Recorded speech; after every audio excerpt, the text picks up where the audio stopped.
Forging ahead, chapped lips and all, it's the Medicare for the Lazy Man podcast. The Medicare podcast par excellence. He gets the wintertime blues every winter. It's Medicare expert Doug Jones.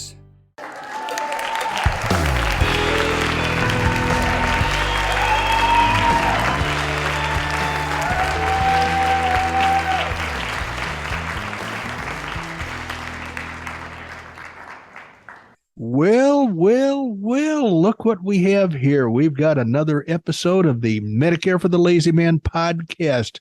Welcome, everyone. Welcome. We're happy to have you. And we are excited to share more Medicare knowledge with you today. It's always our favorite thing to do. And I keep talking in the third person. Why do I do that? Because you're going to meet our podcast engineer, Randy Carson, very shortly. But in the meantime, let me tell you why we're here.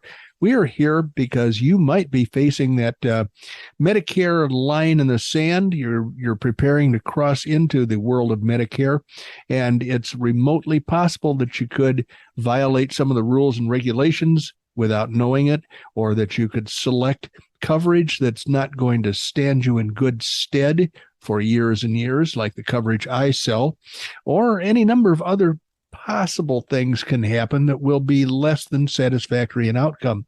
I am here to help you, to encourage you to do a little bit of preparation before you make your Medicare decisions, before you come to your final course of action. And there are two ways that I can help you do that.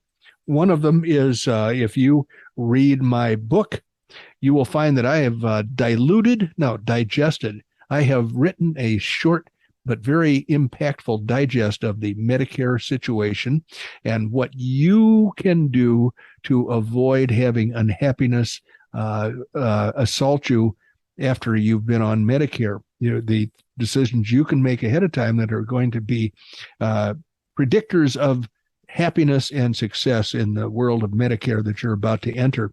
So if you were to read my book, you would not spend very much money to buy it. You would not spend much time reading it, but you would have a vast understanding of Medicare by the time you were finished with it, much more so than almost anybody else in the United States. I highly recommend my own book, and that's, I'm sure, no surprise to you. I would say you should go to Barnes & Noble if you don't like giving Jeff Bezos some money, or if you want to go to Amazon.com, you're going to find a wide array of editions and price points. So I think that might be the place to go if you're a conscientious shopper. You're going to find inexpensive versions and one very kind of pricey hardcover, which is probably an excellent candidate for Christmas stockings. So if you're going to be shopping for Christmas gifts for people that are approaching age 65, that would be a really good gift for them. So anyway, we have the episode that I'm so excited about because my wife is undergoing knee replacement surgery, and she was given a manual. And the manual is turns out to be pretty fascinating reading. So I've been spending a few episodes sharing the contents of the manual that she was provided with. And Randy is his knees are both in excellent working condition, and he has no reason to care one way or the other about knee replacement surgery, but yet he finds himself fascinated by the information that Mary brought home from the doctor's office. So how are you doing, Randy? Are you excited about another episode of knee replacement preparation and surgical interesting information? Yes, absolutely. Because I don't know if I've ever told you this, but way back in the day, there used to be on public television a show called The Operation. And I was just fascinated by this show because they did a number of different types of surgeries on this show. Sure. And obviously my wife saw no humor in watching this stuff and would always, run the other way. So she was disgusted by it, huh? Yeah, I found it fascinating. So the there was surgeries, heart surgery. There was any number of different types of surgeries. But one of them that I was particularly interested in was orthopedic surgery. No kidding. And Wow. Now how old were you when you were watching this? Because if you were like a little kid, I would say that's kind of scary. well, I was in my 20s, Oh, late okay. 20s. Okay. Yeah. I found it incredibly interesting because, and this is probably not the way to describe it, but I used to look at things they used, wrenches and Uh-huh. screws and drills and wire. And I'm Yep, going, yep, yep. that's a lot like being a carpenter. Well, or being an automotive restoration expert. Yes. And the other thing I found very interesting was the surgeons had to be, in my opinion, and I'm no expert, but in my opinion, an orthopedic surgeon has to be very much on their toes because they really don't know what they're going to get into until they get in there. That's what happened with Mary's last knee replacement. She's already done one knee. That was 3.5 years ago. And the surgery was predicted to take a certain amount of time, and it went way over. And the reason I was acutely aware of that was I was sitting in the hospital waiting room, which was spacious and comfortable, but there was a very irritating person or couple that joined me. And I think this woman was Russian, and she kept stamping her foot on the floor and doing other irritating things that I was just trying to read and be lost in thoughts. But anyway, eventually the surgeon came out, and it was much longer than he had predicted. And he plopped down in the chair next to me like he was exhausted. And he said, well, she has some arthritis and her bone is softer. So we had to add an extension to the knee, equipment that we put in there. By this time, I'm saying, don't tell me anymore. I don't want to hear it. But that's what took extra time on the fly. They had to figure out what was different from the textbook to her particular knee and how to connect it. Right. So we ran into that experience. And I got to tell you, when you talk about orthopedic surgery, if I had known that you had an interest in that back when you were in your 20s, my godfather, and I think he was my godfather because he was a close family friend, was an orthopedic surgeon in Oklahoma City. And he was just highly revered. I think I've told you that when I was a little kid, like a 10-year-old, we would go over to his house and the adults would sit around and get schnockered.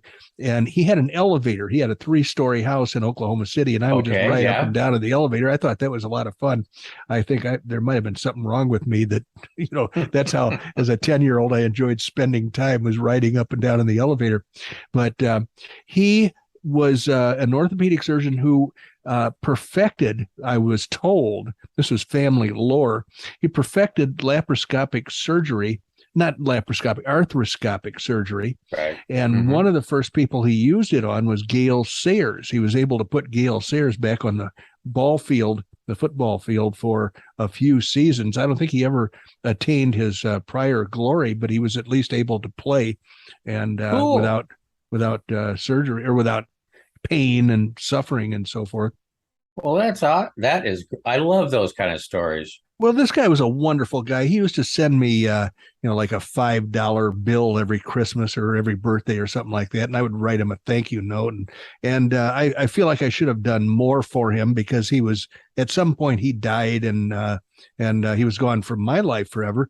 But last December and January, as you know, we were home, collecting all of the family history and putting it into boxes and putting those boxes into shipping containers so that I could sell our house in Illinois.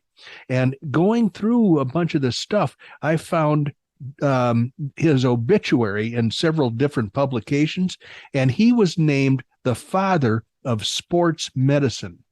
And that's something that nobody in my family ever told me, that he actually accumulated all of the procedures that people would now consider to be part of sports medicine. So he kind of created that, as at least they were giving him credit for it.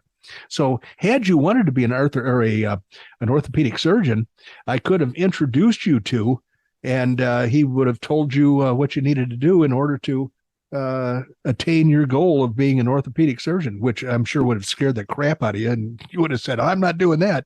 I don't think I want to do that. But anyway, but all that kind of stuff just fascinates me. The other thing I don't know why. Maybe I should have been a doctor probably, but all kinds of surgery fascinates me. The other thing that fascinates me is neurosurgery, and I find it incredibly interesting, as you know, that the brain itself Uh-huh. has absolutely no feeling.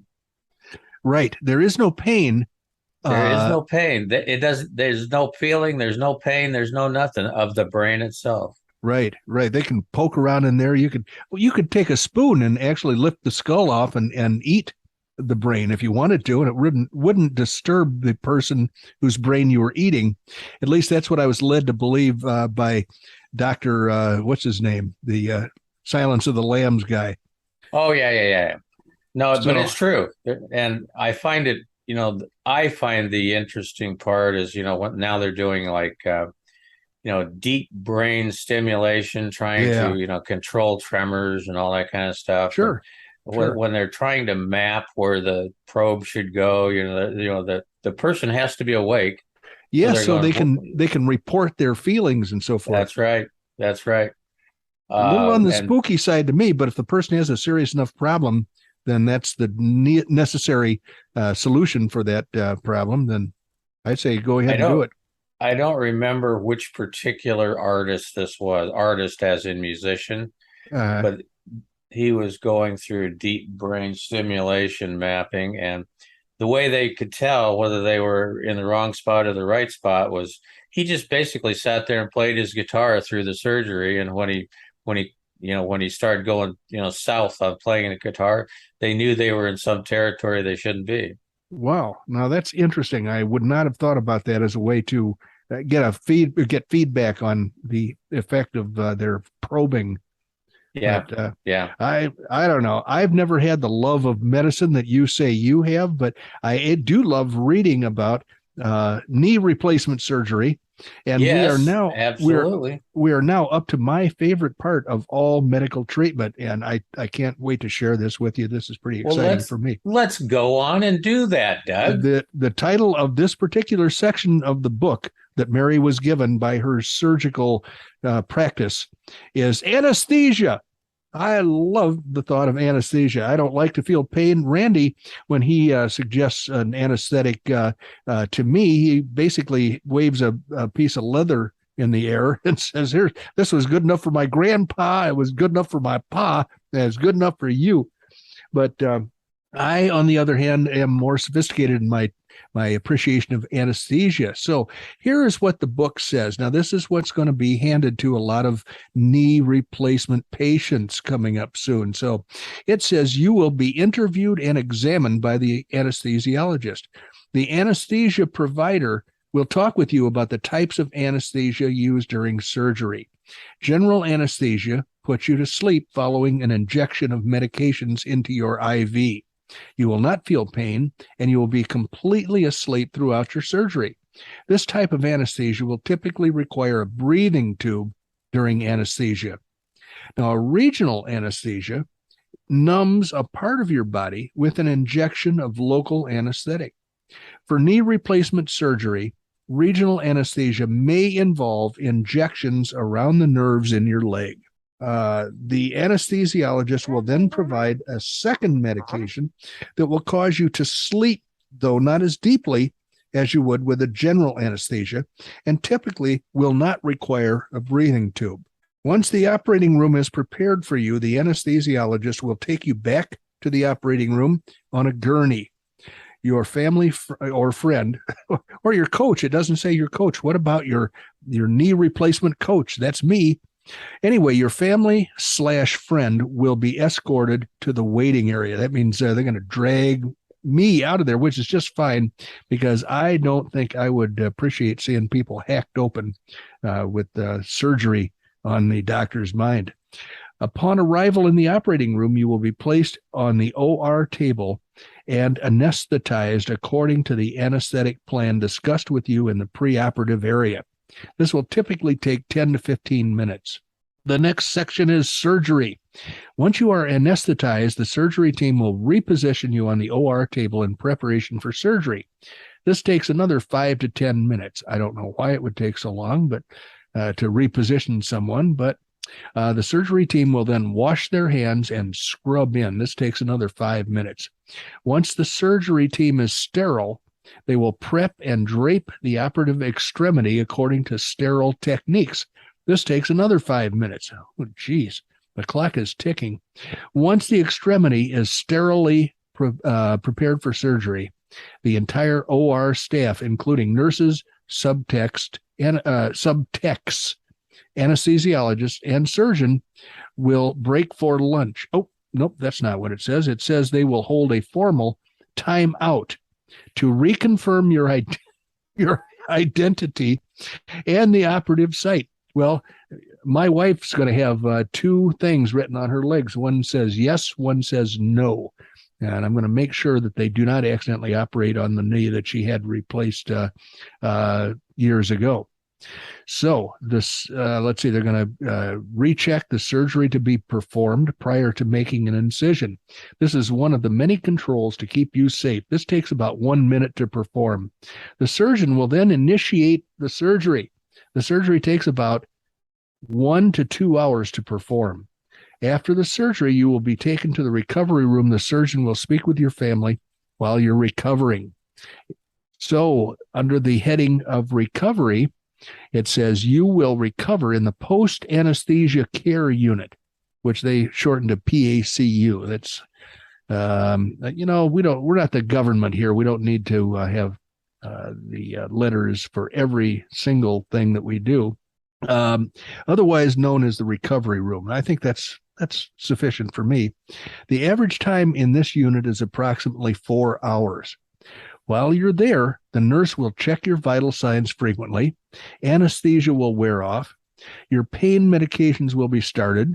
You will be given oxygen to help you breathe if needed. You will wear compression devices on your lower legs to help prevent blood clots. Your surgical site will be wrapped with a cold pack to reduce swelling and pain. The nurse will check your incision. You will receive IV fluids and antibiotics. You may begin eating. You will begin working with physical therapy on sitting, standing, and walking, and your ability to meet discharge criteria will be assessed. You will work with RNs and a physical therapist or physical therapy. You will work with RNs and physical therapy in an effort to meet discharge criteria, which includes the following: pain control, safe ambulation, that means walking on your own with a walker, ability to safely ascend or descend stairs if needed, ability to urinate without a catheter. You have to be able to eat without significant nausea or vomiting. On average, patients discharge home 4 to 5 hours after their surgery. All right, these people don't use English the same way the rest of us do. On average, patients should be discharged or are discharged home after 4 to 5 hours after their surgery. It's extremely rare for patients to fail to meet the discharge criteria on the same day as surgery. In the rare occasion that this occurs, it's usually due to post-operative issues such as poor pain control, nausea, vomiting, or the inability to empty their bladder on their own. This can lead to an overnight stay, albeit this rarely occurs. If it does occur, patients are legally only allowed to stay in the center for a 23-hour observation. Any stay beyond that will require transfer to a local hospital or to our integrated extended care center. And then they explain the integrated extended care center. Our recovery care center offers a medical luxury hotel setting for your recovery. Now, I like that luxury part. I wonder if they have space for the knee replacement coach to also participate in the luxury hotel setting. Most local patients will go home the day of their orthopedic surgery. However, some patients, notably our medical tourism orthopedic patients, I guess those are people from other areas who have traveled to receive their surgery at this location. Those people may require extra time or a place to recover peacefully with personalized medical care on the night of their surgery. Our recovery care center is ideal for these patients. With just 3 rooms in our facility, your stay here will be quiet. Oh, I was so excited. I thought it was going to be more fun than that. Your stay will be quiet. Ah, boy. There's a comma there, so I may have missed some detail. Your stay here will be quiet. So arriving home, no matter how much you prepared for your homecoming, it will be an adjustment. It is not uncommon to experience anxiety and concern. It is important, however, to relax and focus on your recovery and rehabilitation. Now, the activity, it says here are the activities that you can do. Continue your exercise program and increase activity gradually. Your goal is to regain knee motion, strength, and function. Closely follow all therapy instructions. Resume activity as you gain strength and confidence. When you are not active or participating in your rehabilitation therapy, it is important to elevate the leg above the level of your heart. You will need to do this multiple times a day. It's common for swelling of the knee and the leg to occur, particularly after activity.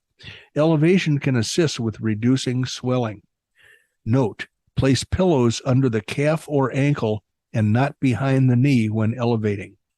You may apply ice directly to the knee or through cooling ice machines. If you are interested in a cooling ice machine, please ask our surgery coordinator about obtaining one through our practice. Continued exercises in this early stage, despite possible discomfort, is very important to achieve the best outcome with your new joint replacement. Do not sit longer than 30 to 40 minutes at a time. Use chairs with arms in order to help yourself stand up using your arms. You may nap if you are tired, but do not stay in bed all day. Frequent short walks, either indoors or outdoors, are key to a successful recovery. You may experience discomfort in your operative knee. This may lead to difficulty sleeping at night. Unfortunately, this is also part of the recovery process.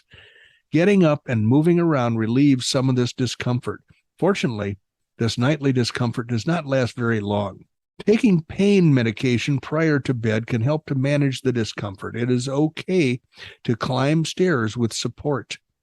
Climb one step at a time, up with the good leg, down with the bad. This mnemonic helps to remind you to ascend stairs using the non-operative leg first and descend stairs using the operative leg first. Wow, that sounds a little counterproductive. And then using your non-operative leg to do all the heavy lifting. Oh, boy, it's a little scary. Do not lift anything after heavy surgery. Avoid lifting objects in a position where you need to squat or bend. Avoid climbing ladders. Your surgical team will inform you when it is okay to start lifting, kneeling, squatting, and climbing. This usually occurs 4 to 6 weeks after surgery. I don't know if I can wait that long for all the yard work and home maintenance that I expect my wife to do. I certainly will be asking the doctor sooner than she expects that I will about getting up on the roof and, gutter cleaning and painting and so forth. But I'll give her a few days to recuperate, and hopefully that'll be enough for her to get back to work at her former level. Anyway, this is probably as good a place to break as any, Randy. This is going to turn into a 10-episode arc. I can tell right now. We've got a lot more information, and I hope those people that are thinking about replacement surgery are going to get something out of this, because the end result is worth it, don't you think? Yeah, I find it incredibly interesting. And obviously, if you haven't been through one of these types of procedures, you wouldn't know what all was going to happen unless somebody wrote it down. And I think these types of books, even though when they hand it to you and you're looking at it going, oh my God, do I need to study this thing? I think they're a good thing, ultimately, Doug. I think they're a really good thing. I think there's some silliness here. They could have asked me to proofread the thing before they published it, but they didn't. So I'm going to poke fun and point fingers at them in certain places. But on the other hand, it really is helpful for somebody that's facing surgery that may never have had any kind of a procedure like this before, to be assured that they're in good hands and that these people know what they're doing. Well, yeah, and absolutely. If you haven't had any type of procedure before, you really don't know what you don't know. I mean, ultimately, you're going to get home. You're going to, well, I'm going to go home and I'll be hopping around the kitchen on my good knee. No, you won't. Yeah. I had this happen to me back in '02. I woke up one morning, I had massive back pain, and it turned out to be my sciatic nerve. I had ruptured a disc in my spine, and it was rubbing on my sciatic nerve, causing horrible pain. And so after testing and being advised by an excellent surgeon, you're going to need surgery, but you can, he said, I'm not going to operate on you until you're begging me to. And I was in horrible pain, but I tried everything else. I went to a couple of witch doctors, and I went to a chiropractor. Oh, that's the same thing. The whole thing was, I finally called this guy up and I said, okay, I give up. I'm ready for you to do your worst. But they did it in a place kind of that sounds like this luxury hotel setting. Once the surgery was over, I had to stay overnight, but I had I was able to smoke.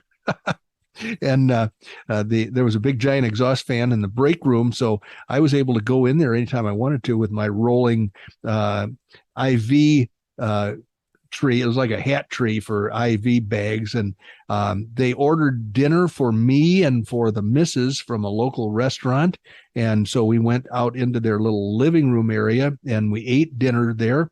I drank 2 beers. She was able to drink wine, and all of this. I had this was in 2002. I lived out in the country, so basically I didn't have satellite TV at that time. I had cable, but it was, not the experience of 300 channels. So they had satellite TV in this joint, and it was great. I couldn't believe all the stuff that I had been missing on television.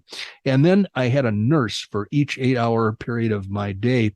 And my particular nurse in this case was a, fairly youngish woman, certainly younger than I was, who came in and sat next to my bed and told me stories about her mother, who had been a stripper in Peoria, Illinois.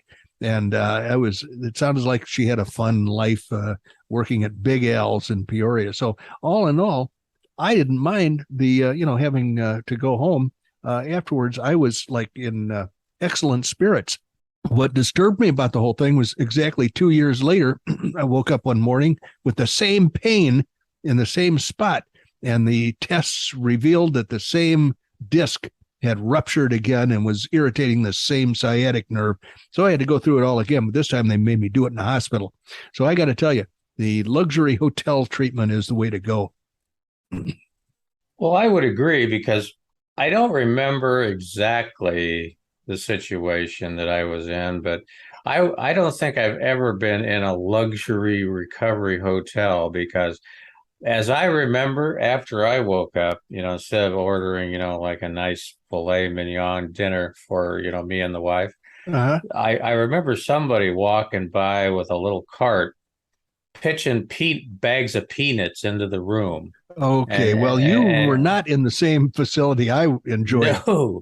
No. And ultimately, if you didn't catch your peanuts, if you didn't catch that bag, they weren't coming back. So you had to see if you could get somebody to loan you one of their grabbers and, fish around on the floor for your bag of peanuts. Well, I got to tell you now, my experience, which was fantastic, was billed to my insurance company for a grand total of $300.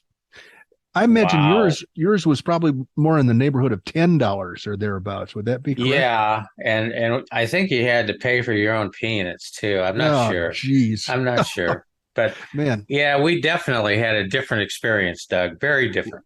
Well, let's try, if we ever need surgery again, let's try to consult with each other before we make any mistakes. Absolutely. So we need to sign her off today. We have overextended, expanded, run out of, steam's down, the fire's gone. What other metaphors can I use for the fact that we need to stop talking? Just say we're sick of this. We're going home. We are done. So thank you all for joining. He's not going to use my suggestion. Let's go.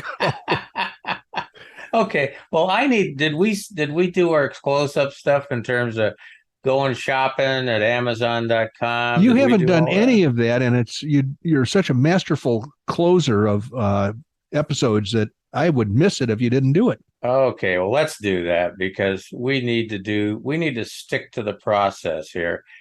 Again, right, Doug? He looks forward to this every day. He wakes up bright and early, just knowing that he's going to have a lot of stuff in his inbox that people sent to him at dbj@mlmmailbag.com.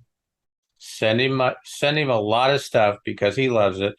Or you can go shopping at Amazon.com and buy a copy or two or three of his paperback, Medicare for the Lazy Man, easiest and simplest guide ever. The 2022 version, they have green numbers. The audio version, the Kindle version, or any combination thereof will do you fine. So anyway, thank you all for joining us. You could have been 100 different places and you weren't. You were here with us, joining us for another episode of Medicare for the Lazy Man podcast. And we thank you for that because we enjoy every minute of it. And we enjoy spending with you, truthfully. So you have just spent about 32 and a half minutes with Doug Jones, the anti-insurance insurance guy, originally from Oklahoma, but now living in the high altitude mountains behind Cave Creek, Arizona, in his fortress of solitude that he tells me has high security features that I should never test. Bye bye, everyone.